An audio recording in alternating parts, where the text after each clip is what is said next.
Trent, welcome to the program. How you doing? Hey, I'm doing great. Thank you so much for inviting me to be here, Cyrus. It's a privilege to be with you today.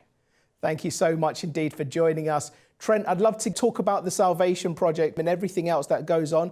But first of all, I want to know a little bit Yes, about you. Give me an insight into your sure. background and explain to us what was it like growing up as a child? Boy, love to share that. That I don't get often asked about growing up and just the impact that Jesus has had on me growing up through the years. I'd love to share a little bit about that journey. I don't have one of those testimonies where I was far from God and all of these horrible sins and then came back to God. I'm very thankful to have grown up in a family that loved Jesus.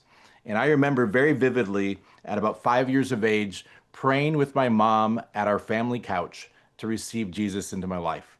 And I understood him as my savior, the one who had forgiven my sin.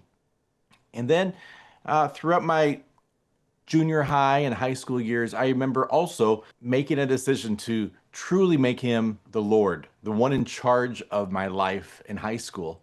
I was at a conference and someone spoke and challenged me to go all in, to give 110% of my life for Jesus.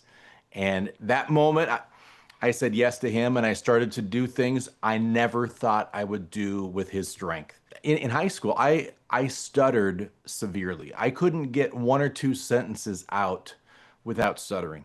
So in high school, when I felt God challenging me to start a Bible club in my high school, I felt like there's no way.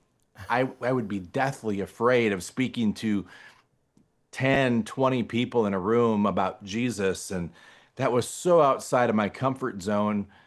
But I remember taking some steps and trusting him to do that. And it was a very formative time for me.